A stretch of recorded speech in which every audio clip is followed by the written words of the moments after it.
Hey everyone, welcome to Campus Conversations, the Shawnee Community College podcast. I am the Executive Director of Public Information and Marketing, Kevin Hunsperger, joined once again by Dr. Tim Taylor. He is the president here at Shawnee Community College, and I'm really looking forward to getting back into our discussion that we started a couple of episodes ago here on the podcast about the changes that we've seen in education throughout the years, and what we're really, this episode is going to kind of focus on, and depending on the length of the conversation, maybe dissected into a couple of episodes, but the future for education and higher education and Shawnee Community College specifically. Sure. So, kind of want to start off by paying, homage to the folks that kind of brought this together for me, Dr. Levine and Scott Van Pelt, the head wrote The Upheaval of Higher Education, where they kind of formulated kind of a look back, a look forward, and a look around. That was the kind of their mindset for trying to figure out what's going to happen in higher education. And what it really allowed me to do is bring, discrete thoughts that I had throughout my period as an educator into more focus. And although I had started acting on that vision even before I read the book, I think it really helps clarify the way to look at this. And it's really one of the reasons that we're having these kind of podcast discussions, is so that we can communicate their work through our lenses in a different kind of way. But I think it's something that's very important for the college to understand, because we framed these conversations, at least the first one, to look back, as a way to anticipate what's going to happen in higher education environment moving forward, and why Shawnee College is doing what we're doing in terms of our strategic plan. And so looking back, I think, in providing that analysis and analogies really back to what we're going to do today, is we're going to look at what kind of things might change or cause us to change in the future. Then we'll be able to look around and see what happens in other knowledge-based industries. So this second episode is really kind of the one where I think a lot of people get excited about, because it's really the look forward. It's looking about all of the things that are going on in the world of technology and how those might impact learning in the higher education space. Let me ask you this: when you've been in education for many years now, when you first got in, were you this forward thinking? Were you looking ahead to the 2010s, the 2020s? And if you were, what was that kind of vision looking like? Well, that's a great question. When I got into education. So what's one perception of when I got into education? So, K-12 for me was pretty traditional experience, that's kind of defined pretty well, I think, in the movie. It was, very structured, very concrete. It was a lot different environment in terms of how students treat teachers and teachers treat students. It was very industrial driven. Knowledge was put on as you went through each point in the line. When you went from first grade to second grade, that's like moving on the assembly line. Sure. And so it became more assembly line. It was a lot of rote. We had to learn our multiplication tables and recite them. I remember spelling out loud as a class and things like that. So I don't think those are things that happen anymore in the K-12 environment. So those kinds of things have changed. And I don't know if it's for the better or not. I mean, that's arguable, and I think some would say so and some would say not. But the focus of the student and the environment in which the student lives has changed dramatically since, when I was in K-12. And so entering K-12, and the economy was different. The demographics were a little bit different. Everything was still very industrial based. And so I think the model of education changed. But I guess to get more directly to answer your question, when I entered the higher education space as an employee, as a teacher, I entered into a very unique environment. It was a private school. We were trying to get students into jobs as quickly as possible. It was at the beginning of computers and computer. Internet still was on, a few years out, but we could see it coming. But the proliferation of computers into the workspace had become obvious. And so my job was to teach kids how to do electronics, do computers, build computers, and build small networks, and so it was exciting for me because it was a private school. It wasn't influenced as much by the university models, the community college models. It was more of an immersion kind of a technique. I had my students, it was 5 days a week from 9 in the morning to 3 in the afternoon. Okay. I had to teach them computer electronics. And in the late 80s, early 90s, computer electronics meant that they learned a lot of hands-on technologies related to repairing boards, but also we were in the midst of changing over into where boards became disposable units. And so my curriculum was, when I first started, when they hired me to develop it, somebody had taught it before, but they weren't happy with it. They said, redevelop it. Here's the textbooks that they used previously. You got class on Monday. Oh, wow. And so, as I started developing the curriculum, I started instinctively, I asked about employers about what are you looking for from an employee? And, and I had some pretty powerful employers on our board, places from like Rockwell International, Hewlett Packard, Milwaukee Electric Tool, those kinds of companies. It was in Milwaukee, Wisconsin. And they would tell me, we need students to be able to communicate with their customers.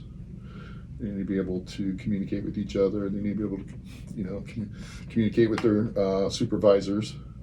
So I need to teach them to speak, obviously. They need to be able to keep technical logs, technical manuals, write technical documentation, so they need to be able to write. And then, of course, math is an essential component of solving problems in the electronic environment and computer environment. So I had to teach them a fair amount of math. Not high level calculus or anything, but stuff, that had to do with fractions and decimals, things that you probably learned 3rd, 4th grade. But many of these kids that I taught was inner city kids, and so they were gang kids, and this was their only chance. They didn't have any other chances to get out and escape.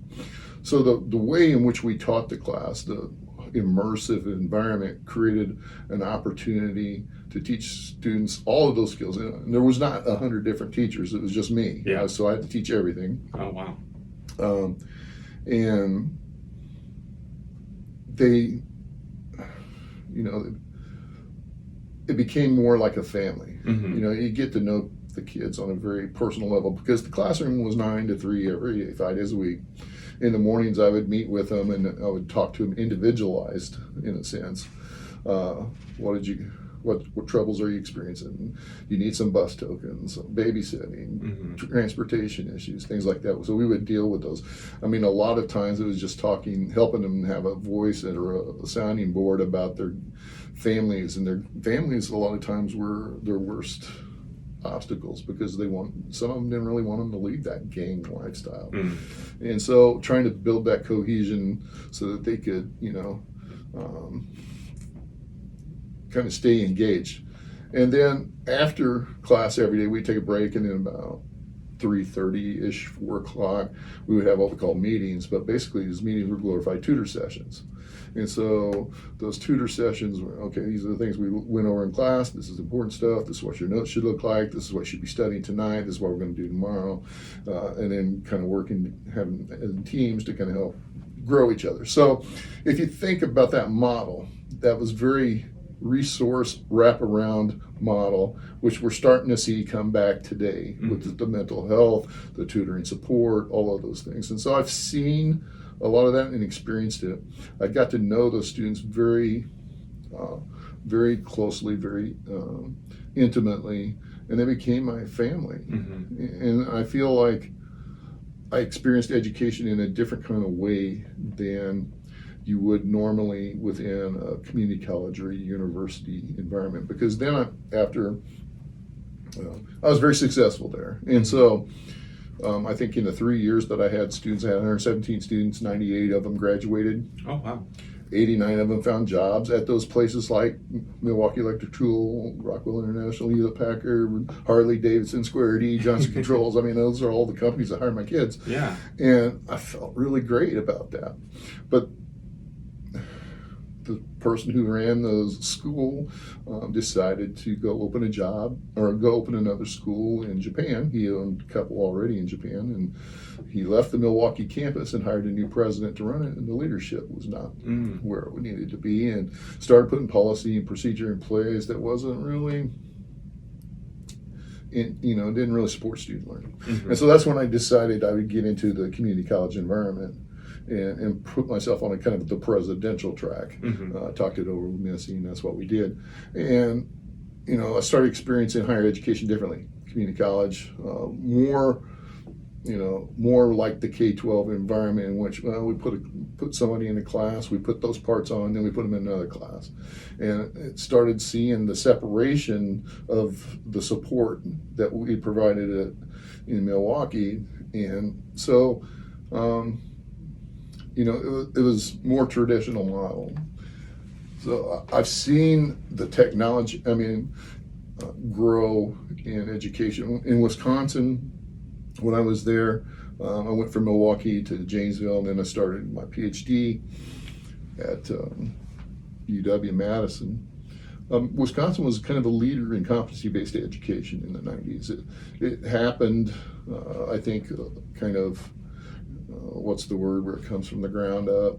Like a grassroots effort? Yeah, it was more of a grassroots effort. HLC came in and evaluated one of the star colleges in the state and gave them bad marks for assessment. And when we started looking at that, when your top marquee college gets bad marks, everybody pays attention and starts freaking out, thinking, oh no, we're going to get in trouble too. Yeah. And so the state really kind of came together around competency-based education and became, I think, in many ways, one of the leaders in the country as it relates to that.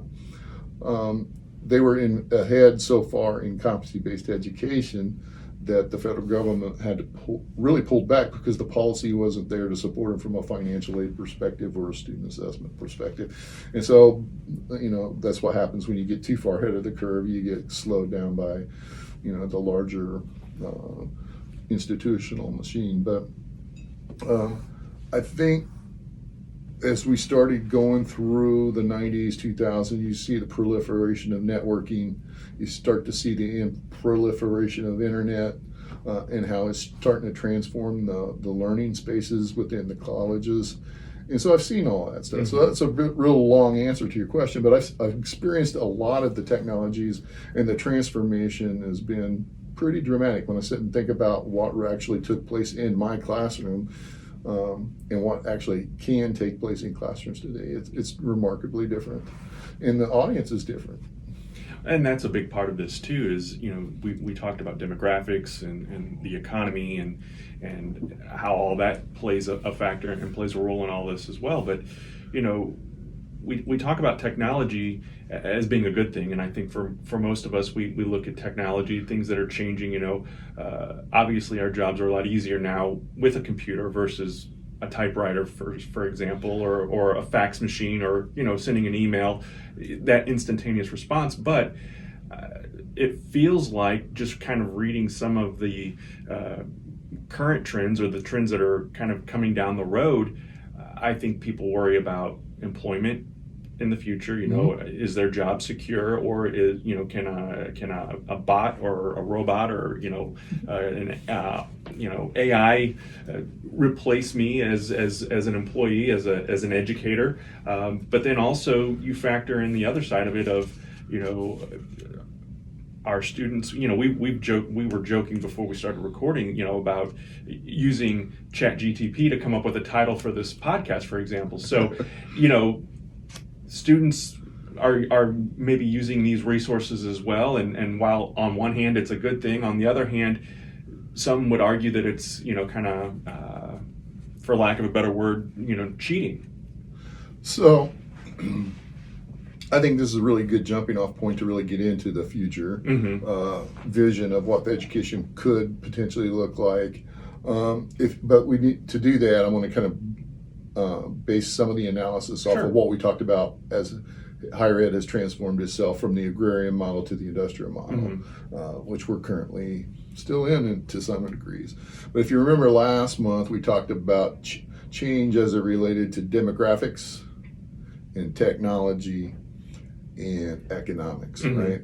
And then I think all of those things need to be looked at. I mean, that's kind of a sociological perspective on how we analyze and anticipate changes, look at economics, demographics, technologies. But I think also globally the global intention is also infused in this. I mean, the world, because of the internet technologies and big data and things like that, is very much a smaller village than it used to be when we grew up. So Sure. Global is infused, I think, in all of this, and it changes a little bit of how it transformed. But if you remember, how did it change from the agrarian model to the industrial model? We talked about the workplace changed, right? Yeah. And the demographics changed. I mean, there was a demographic shift from the Northeast to a proliferation of people across the country as rail and wire became more used in the workspace. The economics changed, obviously. Sure. It went from certainly an agrarian to a preliminary steam-based economy to a full-on fusion of steel driven to a manufacturing Ford type of economy. And so as that changed, the education kind of changed along the way. And then there's, historically there was always resistance from the higher education space. And the higher education space tended to be behind the economy, 20 years. And so, I mean, some of those things are probably going to be universal in this shift as well. But I do want to say that the demographic, economic, technology, I think that's the way we need to look at this for this particular vision in the future. But they're not independent forces. They're not comprehensive. There's other things that could interact within these. They're definitely not discrete. They can act in concert with each other. I think they can oppose each other. They can be independent. I'm not trying to make any assertions about what these are. I'm just saying this is just the lens in which we ought to look at it for. This future look, I think, will conclude that someone tell you the end, like Covey or somebody, start with the end in mind. I think this look forward is going to say that we can probably adapt to the changes from the demographic and economic shifts, but the technology shifts are maybe something that could be disruptive in our future. So to look at this, so let's start with demographics. What do we know about the demographics? We know that in 2045, there's going to be a new majority. It's going to be Hispanic and African American are going to outnumber or outpopulate the Caucasian population. The Hispanic population is growing faster than just about all other populations. And so by 2045, which, doesn't seem... It's 22 years. It's not very long. Yeah, it's going to happen. I mean, at least that, if the trends currently in place continue. So that's one of the demographic shifts. We're going to have a change in population majority. And then the second thing I think that's happening, and we've seen this happening really from the late 70s on, is there's a migration of our work population. Everybody's going south and west, right? And so as people transform their lives to other spaces, south and west, that means the northeast and central are losing population. So what does that mean to education? Where are we seeing schools close? The Northeast. The Northeast. We're starting to see pressures of schools around here from demographic shifts. Those are closing because there's not students. What are we seeing in the West and South? They're full. Yeah. They're full. They don't have enough schools. They don't have enough educators. And so they have to look at, how do we do this differently? Do we want to build hard infrastructure, or is there a way to leverage technology to serve all of these students and populations? And so I think those demographic shifts are also important to look at, and understanding that where you're going to probably see innovation is in the South and West. And so, as much as I don't like it, California, there's more reasons for California, I think, can probably lead some shifts. I think Arizona State, I think I read something in U.S. News not too long ago where Arizona State's the most creative higher education institution in the world. Which is pretty cool. Yeah. Considering it's a big party school. And then I lost track when I started thinking about party school.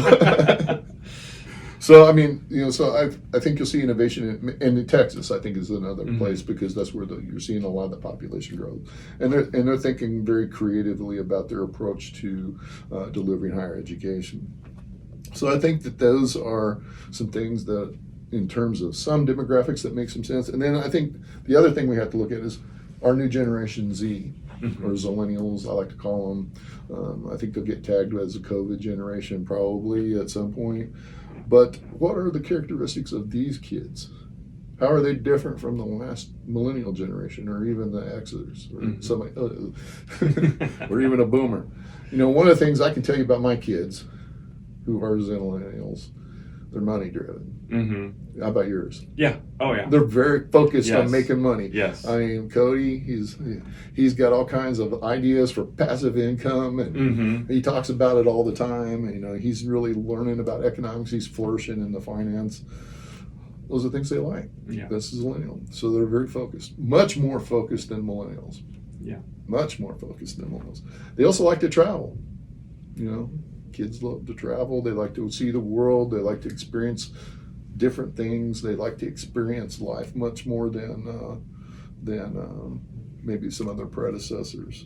There are avid gamers. Yes. They love the entertainment aspect of it. They love to be entertained. They love it so much that they'll learn on YouTube about the game. Yeah. And that's important. They use their social media differently than their predecessors, and they use it to learn. I mean, I remember Cody learning about the stock market from,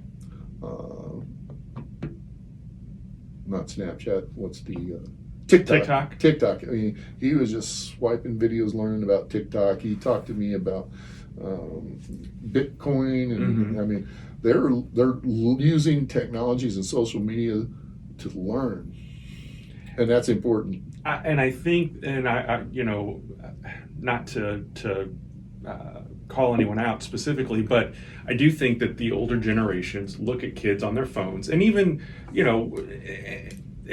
sometimes they may be just screwing around and playing on their phones, but the phone is now everything. Yeah. Would you criticize someone that was sitting in public reading a book? Probably not. But when they're on their phone, you automatically jump to the conclusion that they're playing a game or whatever. But like and my kids are the same. They'll rattle off facts and information about things, and I'm like, oh yeah, how did you know that? And they're like, I watched a video about it, or whatever it was. So as much as some of us want to kind of dig our heels in the sand and say, no, we're not moving forward with this, it's already here, and embrace it or not, it's going to change the way that people are learning and people are working eventually as well.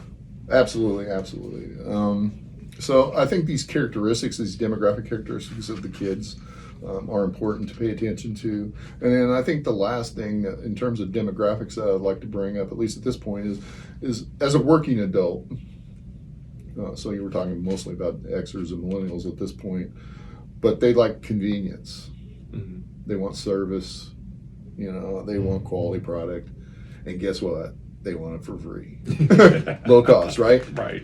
I mean, so that's kind of universal in a sense that's always been the case. But I mean, now it's possible to get a lot of that stuff and everything you want for a low cost, and so the demographics, I think, are going to influence really what we do, or should influence our view of the future. So looking at those kind of demographic shifts, that really does influence about the things that we can kind of project into the higher education space moving forward. So let's jump into economy Mm-hmm. a little bit. So economy, with the advent of the internet,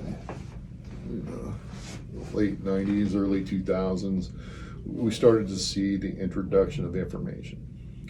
So that was really the beginning of the end for the industrial era of the economy. And so information, just general information, it didn't matter, just information. And so that became something that started the process. But, are you familiar with Bloom's taxonomy? Have I talked about that at all? I very casually. So Bloom's taxonomy is a kind of a learning theory that talks about the way people learn and how they acquire and use information. And so basically the taxonomy says before you can do anything, you have to have knowledge of it. So knowledge is the lowest level of the rung. And then once you have that knowledge, you start to understand it, you start to comprehend it. So that's kind of the next level. And then once you've comprehended it, you can start to apply it. That's the next level. So each level is kind of a taxonomy as a step up. After application, you start to analyze data, and then you start to synthesize it, and then the highest level of learning is evaluation. You can start to use and create new pieces of it. Okay. And so if you draw that parallel from how individuals learn to how the economy adapts, we've been in the information age. We've now gone into the knowledge age. And so we're in a knowledge age. We're starting to see a little bit of comprehension. You're seeing it in different fields like biology and in healthcare and some engineering and math, but it's still at its infancy. So we're probably somewhere still squarely in the knowledge age, but the comprehensive age could be right around the corner. And these things aren't discrete or linear. We don't spend 10 years in the knowledge and 10 years, we could spend 10 years in the knowledge and 1 year in the comprehension, 1 year, Yeah. 6 months, so it could be non-linear in those terms. But the knowledge, I still think you can do any research you want, you can still see that we're probably squarely in the knowledge economy. So definitely out of the industrial age, definitely out of the information age, we're into a knowledge economy. So let's look back at the 2007 recession. In 2007, it started, and by 2010, we had lost 7.2 million jobs in the economy. Of those 7.2 million, 5.6 million were in the low-skill industrial area. Yeah. 1.6 were in office support, and 1.2 were in manufacturing. So those kind of sum up the 7.2. By 2016, a full economic recovery had happened. In fact, we had surpassed the 7.2 million and replaced that up to 11.6 million. So almost 4 million jobs were created in that time. But those jobs weren't equally distributed. They weren't in those low-skill manufacturing areas. They were in 99% of those jobs. 99% of those 11 million required some college.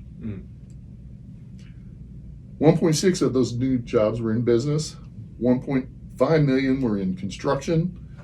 1.5 million were in healthcare. And 1 million were in technology.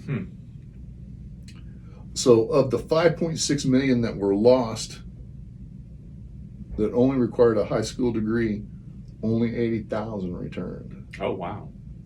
So that suggests a major shift in the level of learning needed to be successful in the economy moving forward, right? So, we talk about the 21st century skills. What skills are needed for a knowledge-based economy? I talked early on in this podcast about my employers telling me, the communication skills, the problem-solving skills, the writing and skills. Those things still persist. Sure. We still have customers that need to be served. We still have products that need to be developed and distributed, and those skills are still there. We're looking still for creative thinking. We're looking for critical thinking. We're looking for continuous learning.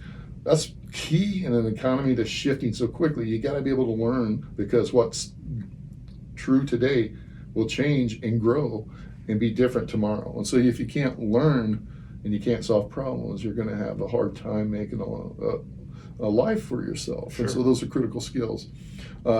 Technology and media literacy. Mm-hmm. Yeah. I think that's also important. It reflects a shift, I think, from the 90s when we were still analog mostly to a digital economy moving forward. Cross-cultural competence is also going to be important in the 21st century as the demographics shift continue to shift. By 2045, it's going to be different.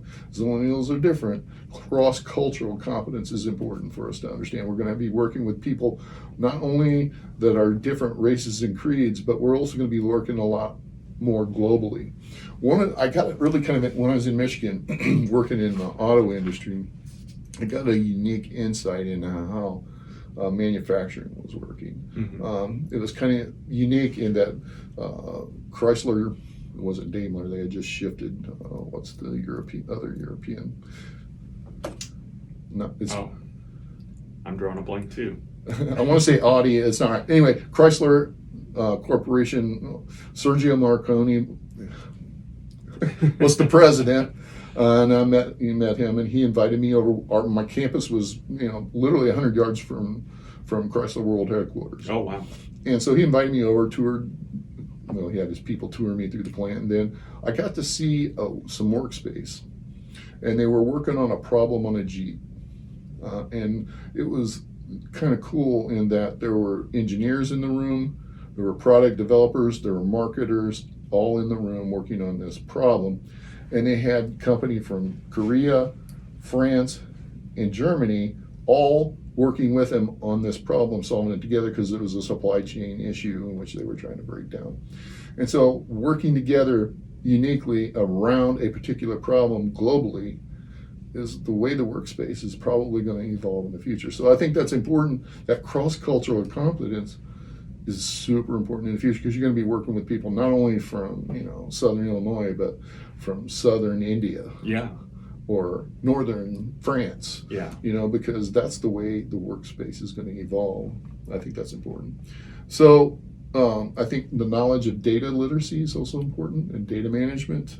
It's essential for the knowledge economy, and so people are going to have to understand it a little better than they do now to move forward. And of course, teamwork, always important. Collaboration is always important. Communication is always important. Yeah, some of those things never go out of style. Yeah, at least as long as we're social beings, right? Right, yep. So I think the current emphasis right now is on fixing time, right? Fixing process, creating outcomes, mandating the test. These are the standards of learning, right? Yeah. Well, holding schools accountable for the results. But I think this is untenable moving forward. Students learn at different rates. Yes. And if time is fixed and we're teaching everything, the outcomes will vary. You can't have that in this kind of an economy. If outcomes are fixed, more time is necessary for students to achieve them. So something has to give. And so, I think, in terms of what a knowledge economy college looks like, I think some things are going to have to change. First of all, there is no such thing as a knowledge economy college. I think we're all still stuck in the industrial area because we still have time fixed stuff. We still have the credit hour. Yeah. We still have the semester. We still have the count days. And so it's very time fixed. This is the standard, meet it by this point in time. And so that creates an issue where the knowledge isn't matching with the economy, just like it did back in, in the agrarian shift to the industrial model. So I think as we move forward, you're going to start to see I think you can anticipate a shift, and we've been talking about it for years, though, from a teacher-focused learning space to a learner-focused learning space. So if knowledge and skills, the outcomes, they become center, then this competency-based education stuff becomes more usable. And so, I mean, not competency-based education has been around for years. I mean, the military's been using it in the 50s and 60s to train people how to use, weapons and tanks and things like that.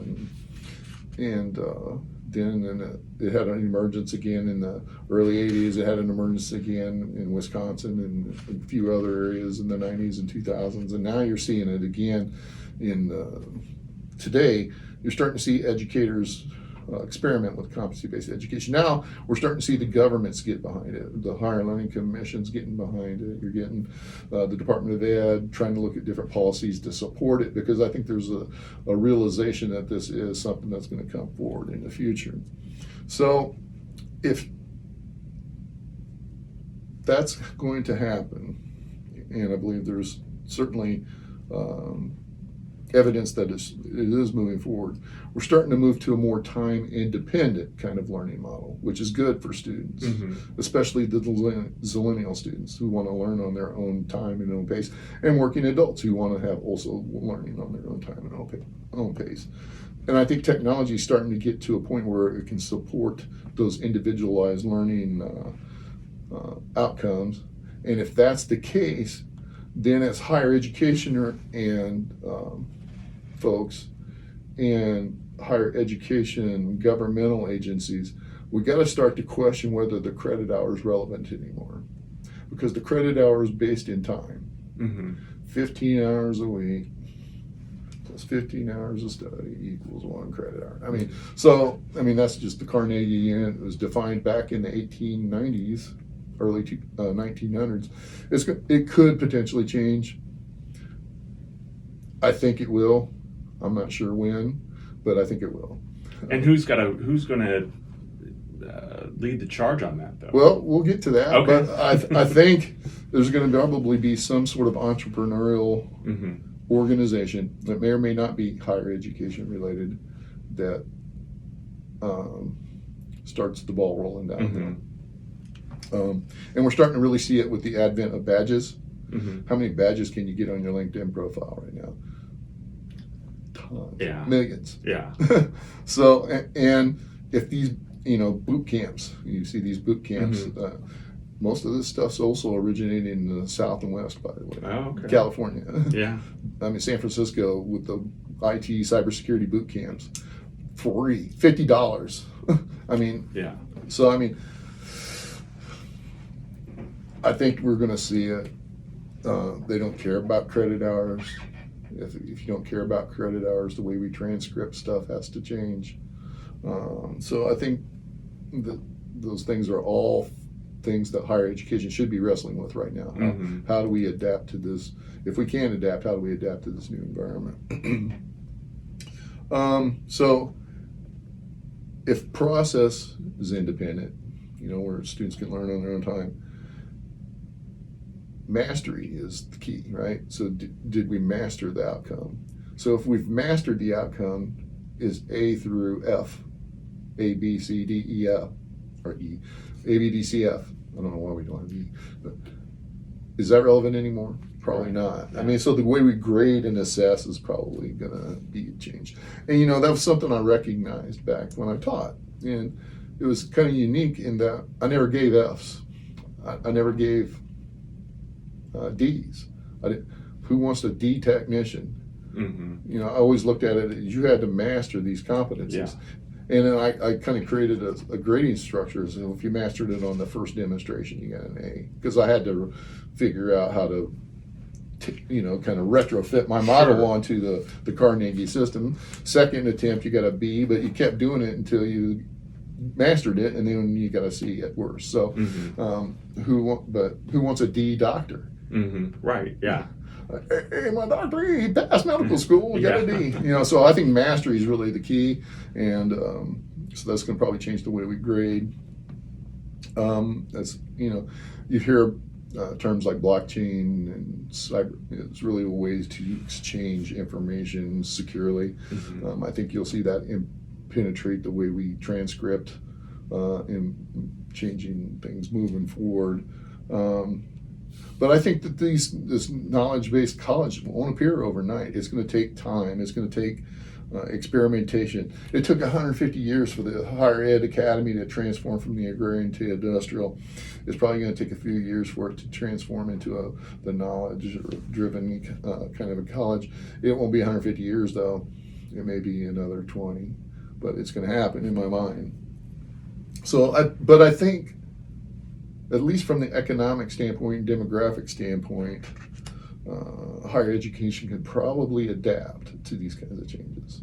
I mean, you're going to see colleges closing due to demographic shifts, but I mean, it'll seem disruptive to those colleges. But Sure. for the higher education academy in general, it's not going to seem that tremendously impactful in terms of disruption. So, what could cause disruption? And it's this technology. It's the technology revolution because it impacts everything. It impacts how we're born now. It impacts everything we do, how we die, and everything in between. Yeah. It impacts how we communicate, how we do business, how we manage our health, right? How we shop, how we date now, Literally, yeah. play, socialize, learn, bank, online worship, Yeah. vote, and work. So it impacts everything. The digital world the technology's impacted everything. And the thing about it is, and one of the things that you'll probably realize, or have probably already realized, is COVID accelerated this. Yeah. It limited our analog interactions and expanded our digital interactions. And so this impact's profound in that we can't project with any certainty where this will lead us or what it's coming to. So, although we do know it's accelerating. So I want to talk a little bit about this digital economy, the digital technology stuff. For me and you, born in an analog era, we've learned to use technology. We're digital, what's the word I want to look for? Immigrants. We're like digital immigrants. The kids that are born today, this technology's already existed. For their entire life, Yeah. internet's been a thing. For most of their lives, smartphones have been a thing. Data computing, apps, all of this. This is just stuff that was. When you and I grew up, we didn't say, lights is a technology. Power is a technology. Yeah. It was just there. TV was just there. Yeah. At one point in life, that seemed tremendously impactful to all the people that were living. Wow, we could see video images of somebody on a screen that wasn't here. Yeah. That was new technology to them. But by the time we were growing up, that's not technology, that just is. Yeah. That's the way these kids look at internet, and it's just there. They're digital natives. We're digital immigrants. They're digital natives. And so right now you've got analog holdovers in a lot of higher education space. And I can tell you that's true because my son's taking classes at SIU, and anyway, I'm out trying to bash. But for the most part, we've got digital immigrants teaching digital natives. Yeah. And that's not going to work for long. Well, and I think that's eventually where we're going to see the shift is as these immigrants retire and the natives are coming up through the ranks. I imagine that's going to be a big part of this shift. Yeah. I think that kind of talks a little bit about the sociological aspects of what's going on. But I think there's 5 technologies that can impact the higher learning space looking forward. And of course the internet and mobile devices piece, we've talked a lot about, I think are 2 of the technologies. We're clearly in that. We're probably more than halfway through that piece of it. I think this digital revolution is going to probably happen in a couple different phases, and we're squarely in phase 1. Internet, proliferation, mobile devices. We're starting to see big data as a big component, cloud-based computing, artificial intelligence, I think we're seeing, and then different realities, the augmented, virtual, and multiple reality technologies integrating in. And I think we're also going to see some sort of confluence with the entertainment industry. and I'll talk more about that in a few minutes. But the internet and mobile device laid the foundation for this digital higher education revolution, or actually it's more than just higher education, the economic revolution, just like telephone and telegraph did, and connecting the wires did for the industrial revolution. But big data, AI, VR, adaptive learning is another technology. Digital analysis will have I think could have a major impact. In terms of internet and mobile computing, we talked about it as for millennials, this has always been there. Yeah. We just talked about that. And we talked about digital immigrants being taught by digital, or digital natives being taught by digital immigrants. But digital natives will encourage the transition, I think, because they prefer to be taught. They want education anywhere, around the clock, rather than at prescribed times. Yeah. So Monday, Wednesday, Friday, 8 to 8:15 may not be something that they're interested in. It wasn't actually something I was interested in. No, 30 years ago I wasn't either. So. maybe 11:50 or something, or maybe it'd be all right. But so I think they want but if you think about the way they learn around the clock. They like to, my kids study late at night. They're multitasking. Cody had done that for years. Twins do that as well. They learn on their own space, in their own time, in their own way. But they really learn, and they get a good, deep understanding of it. And so they want that kind of a thing. They want to be able to look at a YouTube when they want it on their own terms. I was talking to somebody the other day. I can't mention their name, but they talked about, he had hired an accountant to come work. And the accountant that was coming into work came in about 11 o'clock. He said, "Man, I'm going to have to work late tonight. I was out gaming last night till 2 in the morning." So that workspace has changed tremendously. And the guy, he's more of an Xer, and he's like, "I can't imagine working like that." But, the company is embracing it and allowing it to happen. And the kid works and does the job. And so that's going to change. You can see, and then that's here in Southern Illinois. Yeah. And so you can see that that's changing the workspace moving forward. So I think digital natives will continue to encourage the transition. They prefer learning anywhere, anytime, around the clock. They desire to customize. They want it customized to their own learning. They don't want to waste time on stuff that they already know or they don't see as relevant. So they're looking for we're looking for consumer-driven content. Important to understand. They want it anytime, anywhere, consumer-driven content. Doesn't have to be courses. Content. So, prior to the pandemic, I think there's some research out there that said 96% of the kids had smartphones.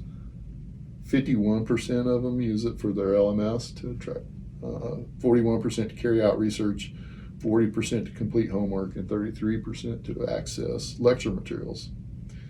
But by 2019, the way 18 to 24-year-old students communicate, play, socialize, shop, protest, get their news, participate in politics, and spend their time has dramatically changed, and it's all on the device. Wow. Right? So students use mobile devices to communicate with their professors, administrators. I get texts from students. I don't know how they get my number, but they do. Peers, parents. There's a growing expectations that from students that professors be available around the clock because that's the way they learn. And that's what they want. They want supported around the clock.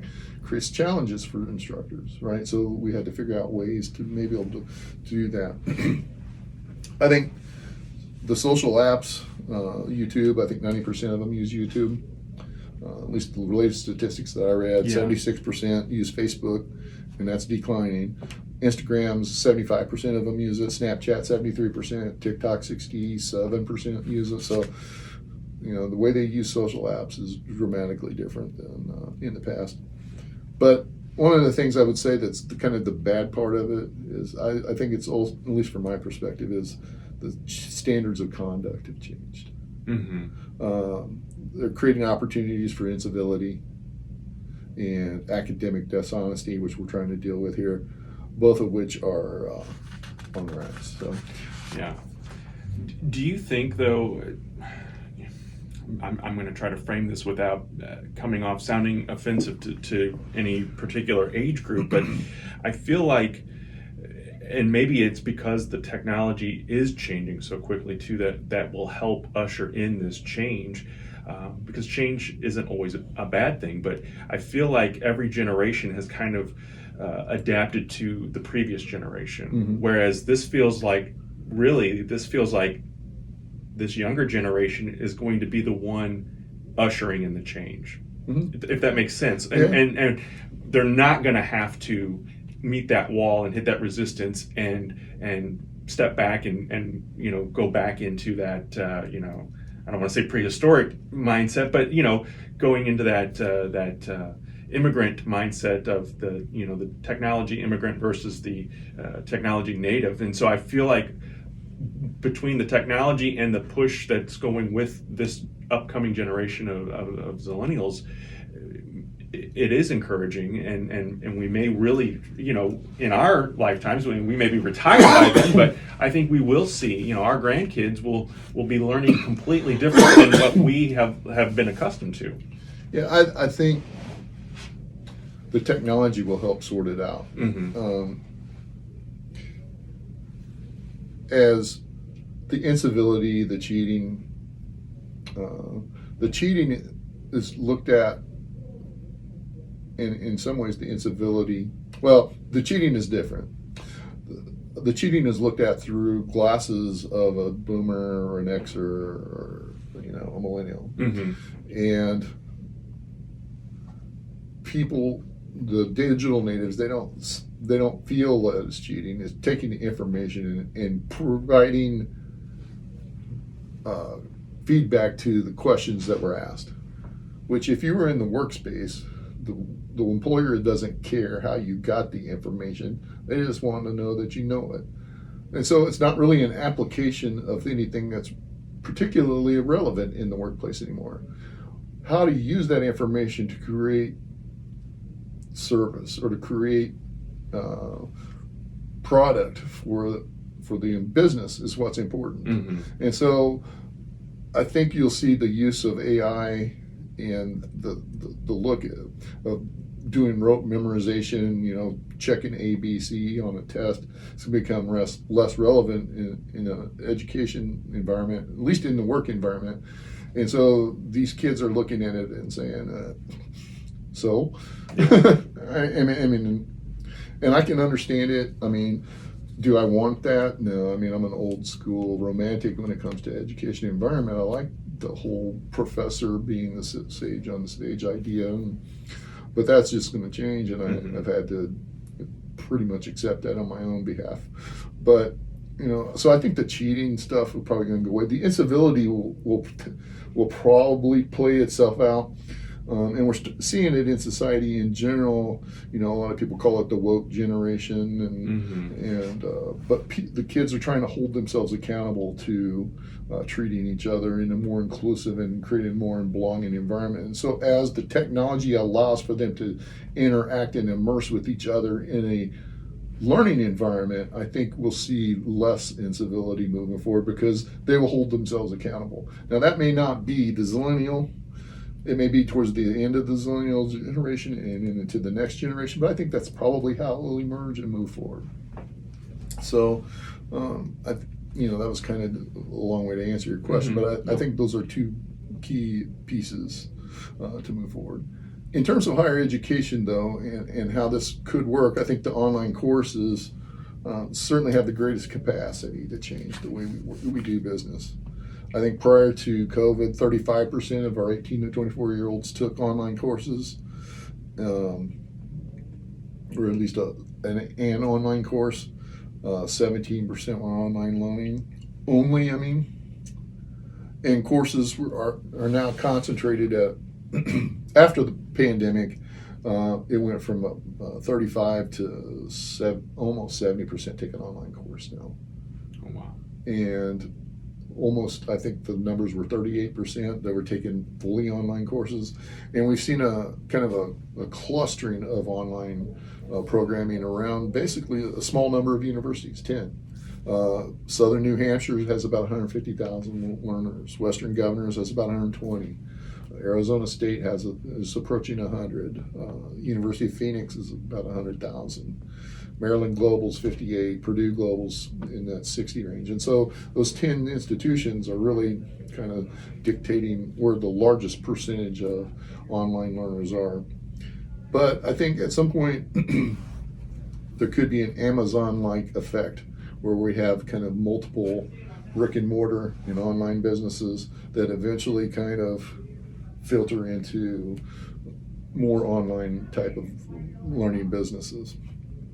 The demographic shifts, particularly West and South, really online learning looks attractive to those education institutions because you don't have to build brick and mortar, and you can provide capacity for the learners that are there. And then the constant evolution of technology and the way it revolutionizes the workplace, upskilling and reskilling are going to be important because you're going to learn a new technology, it's going to change, it's going to adapt, and you're going to have to learn a new technology, another new technology. And so the ability to learn and adapt is going to be important. And I think 70%, I'm going to make that up, it could be wrong, it could be a little higher, of students enrolling in online programs, they cite the ability to launch, accelerate, change their careers as a reason. So they're looking at upskilling and reskilling. And so I think online learning certainly has the potential to change the way higher education works. It's not great now, in my opinion. I don't even know if it's good, but it does have potential. Now, I know here, obviously, at Shawnee Community College, students do have the ability to take some of their classes online, math and science and those types of programs. But for a college like Shawnee that has welding and cosmetology and nursing, some of those hands-on truck driving, you can't take those courses online. So does Shawnee become one of those places where, and not specifically Shawnee, I'm not putting you on the spot with this, but do we become one of those institutions that is the brick and mortar where people come to learn here? Or does Shawnee or community college settings, because I know a lot of the community colleges offer these kinds of programs, do they come, do they adapt and, because, you can't teach someone, you can go over the basics, I suppose, online of welding and stuff, but until you have that tool in your hand and are actually interacting with it and doing it, it's a much different story. Well, I think that's a dangerous mindset to think that we will be, or could be, or will continue to be. And I'll get more into it right now, but think about the way the Air Force train pilots, the way airlines train pilots. They don't have them. They have to do a lot of a lot of simulation in virtual environments, and provide them with lots of different context to react to. And so when you're actually flying that plane or you're in an attack mode, you've already done this thousands of times and it's automatic.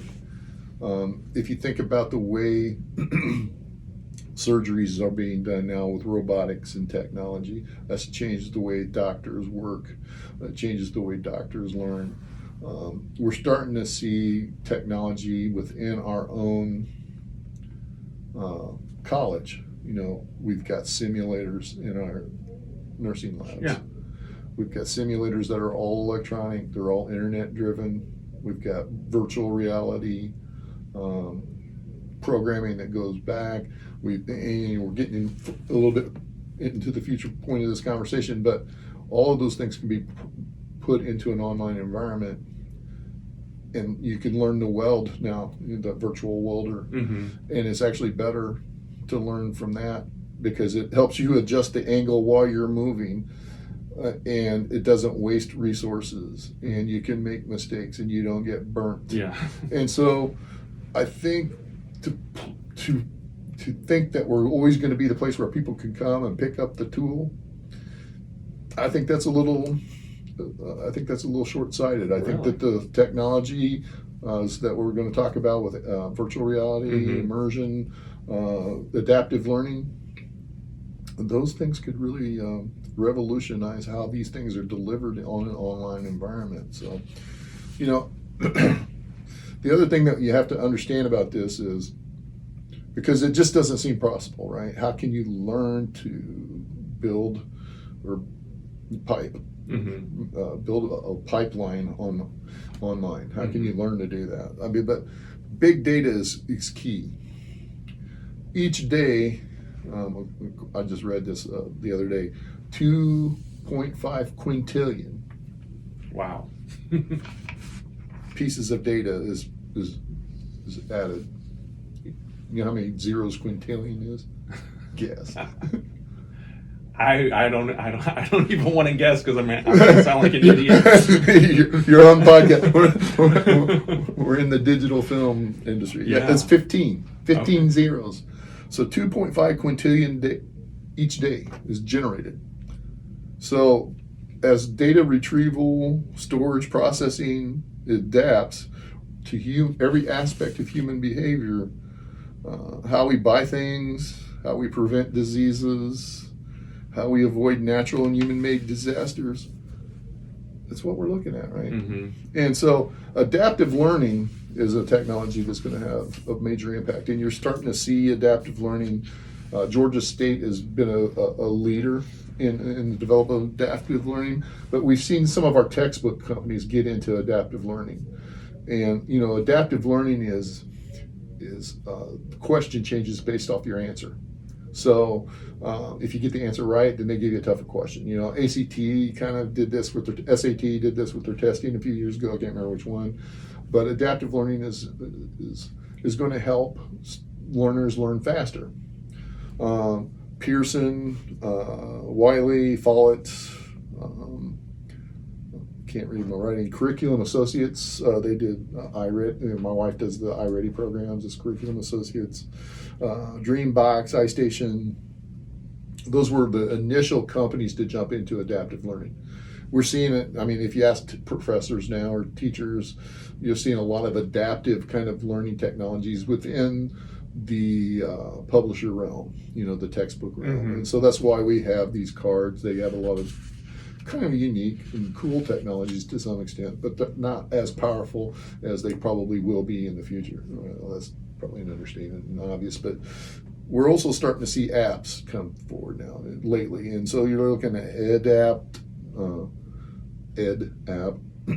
Adaptemy, Newton, Cogbooks, Realize It, Smart, I forget the name of it, Sparrow.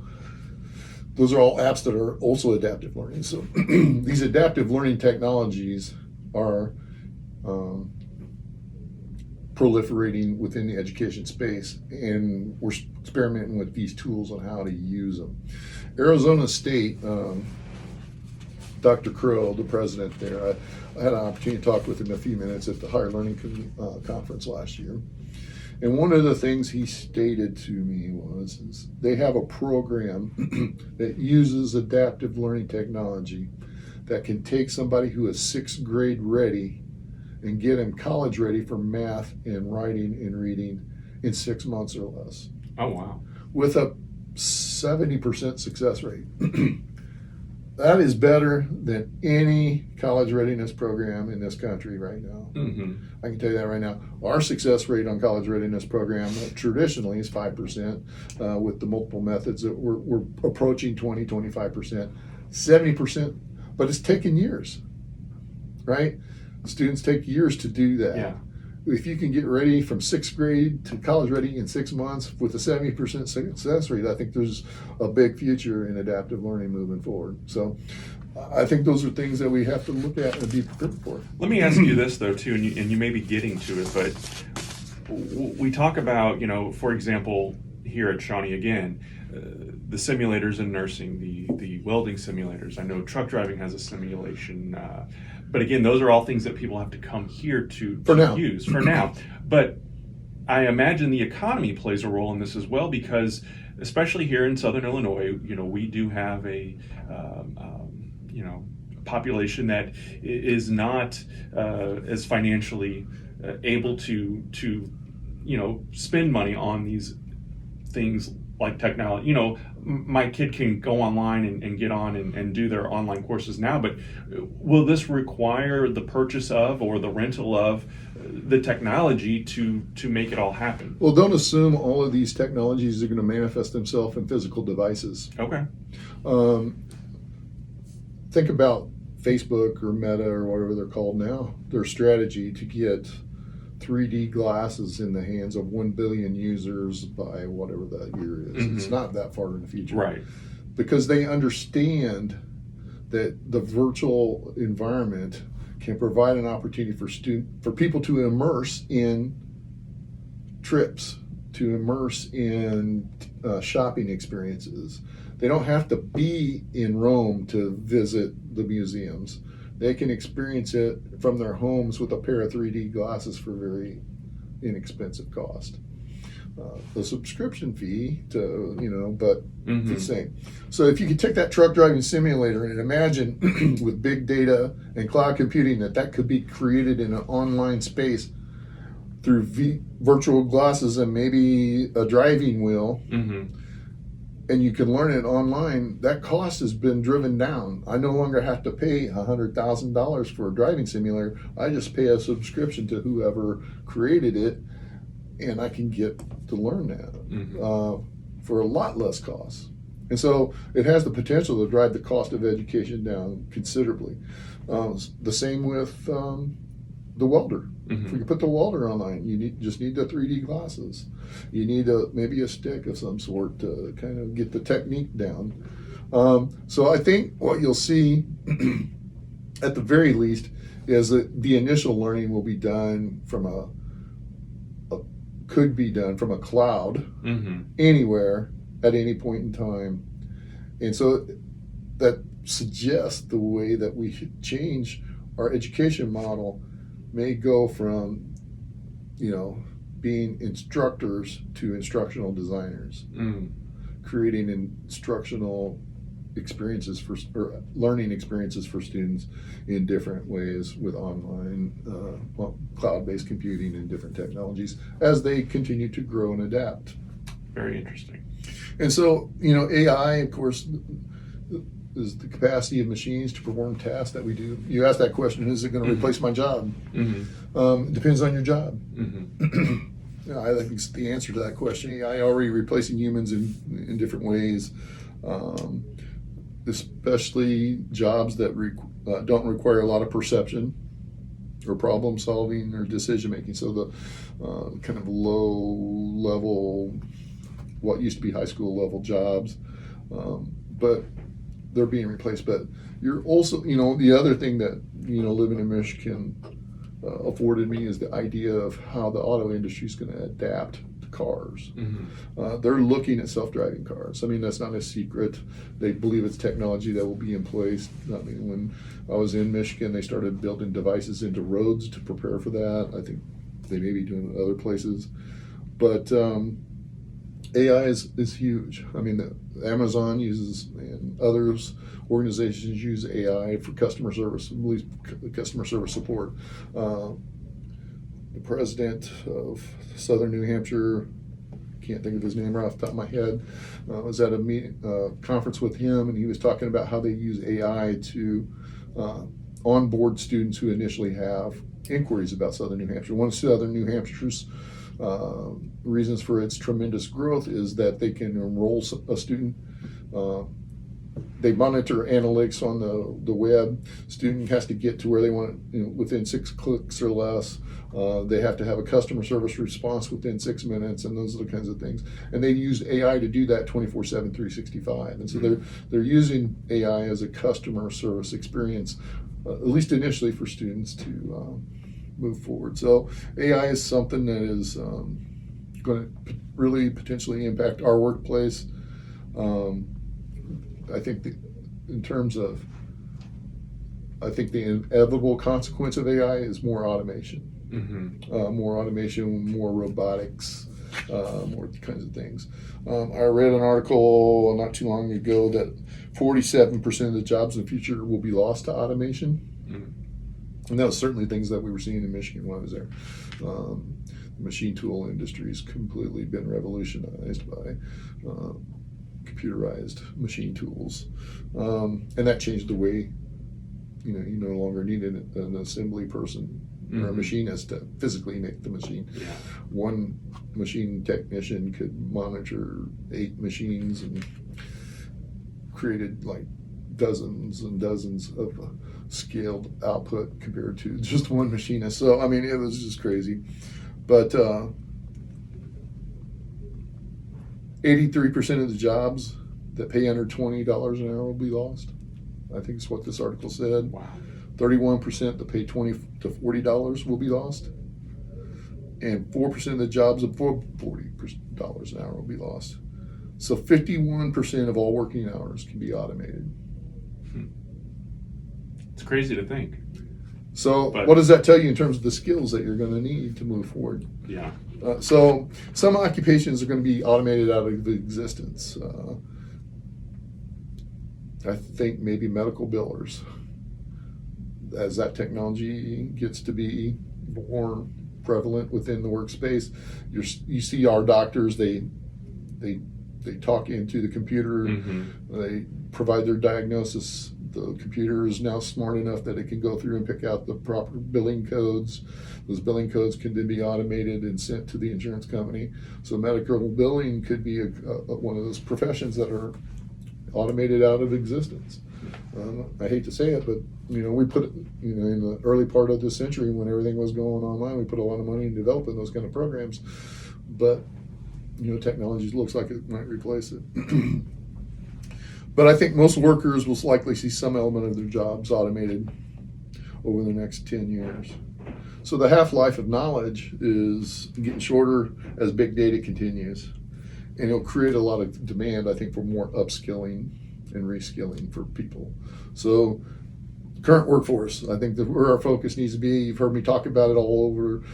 We need to continue to build and strengthen our learning for adults. It needs to be done the right way in order to make it move forward. So just in time learning requires non-clock based academic systems. Right, so that's why we're doing this competency-based education. We're trying to experiment with it. We're trying to get away from clock-based learning, or at least experiment with it to see how it will work for our learning adults who are going to need it. Right. As the jobs change. So AI is certainly big. VR, augmented reality, mobile reality is also big. Of course, VR is a computer-generated experience which takes place in a sim environment, right? AR is a form of VR, augmented reality versus virtual, and it takes place in an environment. And we talked about Facebook and their move to creating an immersion type of environment for shopping and vacations and interacting with products and recording moments in real life, hanging with friends from all over. Around the globe, you can do that now, communicating with colleagues. So I think because those are the things that are already happening, you'll see that basically proliferate into the learning space. But can you imagine what might happen if a college starts to work with like an entertainment group, like Pixar, Dreamscape, and creates learning experiences that are immersive in a 3D virtual environment that we're entertaining? Guess what? It's happening. Yeah. Glendale Community College is working with Dreamscape, and they've created an online environment for biology. And it's a unique environment. It's made up. But students plug into a 3D virtual model, and they experience different biological activities. And I watched this on a YouTube video, and when the students were done with it, they were super excited. They wanted to learn about biology. They wanted to learn how the DNA worked, and they had problems that they wanted to solve. They were driven to this. And so I think you'll see entertainment, which is the last physical key for this Generation Z, that's going to enter into the education space, into the virtual and reality environment that's going to totally revolutionize how we work and create learning activities as students. So can you imagine if we used VR to recreate the Continental Congress? How much more would we learn? Yeah. We just saw the March 360 presentation. Yeah. Did you experience that in a different way? Yeah, that was really the Martin Luther King Jr.'s march in Washington, D.C. It was the 60-year anniversary, and we were able to experience that virtually. And yeah, you're standing in the crowd. It was really an incredible experience. You almost could reach out and touch him. Yeah, it was just, yeah. I can't imagine, but it's all there, I'm sure, and just ready to be used. Well, I mean, right now, if you could take some things, I mean, history and things like that are really ripe for virtual reality. Can you imagine the Gettysburg Address? Can you imagine the Civil War, experiencing pieces of the Civil War or being part of the Civil War? It's going to change the way you look at how things transform. And I think virtual reality has that ability to do that. So I think it can transform the higher education space pretty dramatically. And this becomes a global thing. It's not just happening in the United States. This will be happening worldwide. It is. Yeah. Absolutely. Wherever there's big data, wherever there's IT, mobile computing, you're seeing a lot of experimentation with virtual, augmented, and multiple realities. Will higher ed lead this charge, or do you think K-12 is going to get involved in this? I think industry will lead the charge. Yeah. K-12 and higher ed will follow. There'll be some leaders, and I think that's how it will change. There'll be some leaders on the periphery. It may be like a Glendale Community College, or it could be, the Kevin Hunsperger School of Media Design that comes up with something that is unique and desired, and then it'll start to be replicated, just like it always happens in other spaces. So I think that's how it might happen. So I guess in summary, trying to kind of clear this or end this, because we could talk more and more about it. But I don't think demographic change is going to cause disruption. I think we can adapt to it. The economic change, I believe, is causing some disruption, but I think most institutions will be able to adapt. COVID is probably going to at least temporarily increase enrollment, but it will likely be offset by the population that we're losing. The impact of the digital technology revolution will drive disruption more than anything.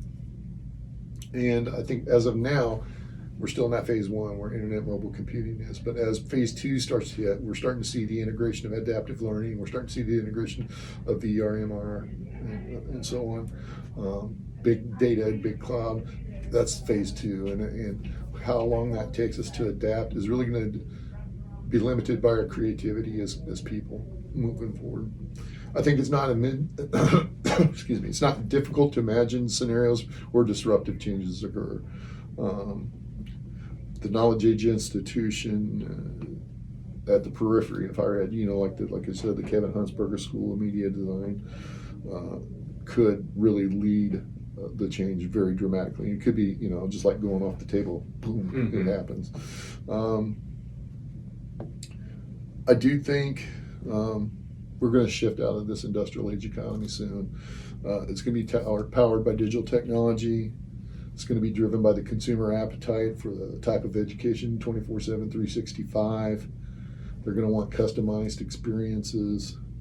We need to provide for upskilling and reskilling because the technologies in the workplace have changed and are going to continue to change. I think we're going to see the continued shift to learner-based outcomes, time independent, individualized. And I think the credentials are going to change. The degrees may be important, but badges, things that stack together that create customized learning in the workplace is going to be important, and so we're going to have to experiment with that. And so I'd say the many pillars of the industrial age education, the Carnegie Union, textbooks could be replaced by it's possible that a company like Pixar could provide an LMS, and we provide a subscription to where they're creating entertaining educational experiences through the LMS that help students learn, and they're documenting CBEs. I mean, that's not too far of a stretch, where they could almost replace all textbooks completely. I think 15-week semesters is going to probably go away. Maybe 4-year degrees may not be as important. All that stuff could get lost in the translation. So as we look forward in the future, I think hopefully we've done a good job of outlining how things could change. Again, demographics, demographics and the economy aren't going to probably create as much disruption as technology. And so that's why we're experimenting with what we experiment. We need to be prepared for these shifts for our community.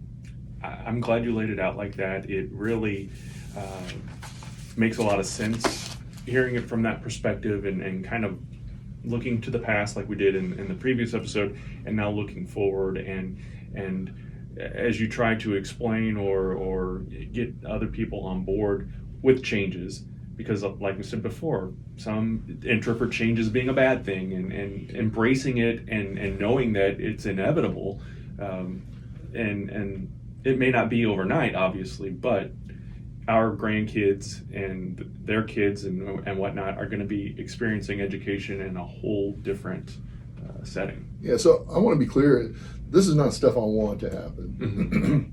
I mean, like I said, I love the romantic idea of college the way it was. But I think it's not even something that I'm encouraging to happen. But I think if we look around and we're honest with ourselves and we see the changes that are coming around us, it creates an imperative for us to look at and begin working in a different kind of way. Now, you can choose to accept it and go with it, or you can choose to resist it. I don't know what happens. I mean, well, I do know what happens. Yeah. Given the history, those who resist were out. Those who adapted and tried to make the most of it and learn from it and be creative around it are the ones that stayed around and did what they needed to do. So I'm as a president, my job is to provide a vision. My job is to build a team. And so that's what we're trying to do. We're creating a vision around what Shawnee College could look like in the future. I'm trying to build a team that supports that division or that vision, and can also build a team that will help build the vision moving forward. If we're wrong, the customers will decide. Yeah. The students will decide. The community will decide. They will say, you know what, we need this traditional learning 8 to 8:50 Monday, Wednesday, Friday, and they'll register. But as new technologies come out, they're going to choose. Do we want this 24/7, 365 in our own space, in our own way, what we see is relevant, or do we want what you're currently provided as an industrial-based model? I think I know the answer to that. I think we all know the answer to that if we were honest with ourselves. Yeah. And so we have to make those choices based off our own principles. I think the next series that we do, where we look around, I want to look at some knowledge-based industries and talk about how these kinds of technologies have impacted them. So I want to talk about the news industry. I want to talk about the music industry, and I want to talk about the film industry, other knowledge-based entities, and how they've adapted over the next last 20 years. Alrighty, sounds like a good conversation to be had. And if you want to be a part of the Campus Conversations conversation, email us podcasts@ShawneeCC.com. shawneecc.edu. Dr. Taylor, anything else you want to say before we wrap Hey, up? did we have any questions from the last one that we could answer? We haven't gotten any questions yet. Well, we need some more engagement. Yes, we do. We absolutely do. So be sure to share this podcast and let us know your thoughts. Again, email podcast@shawneecc.edu. Thank you for listening and or watching this week's episode.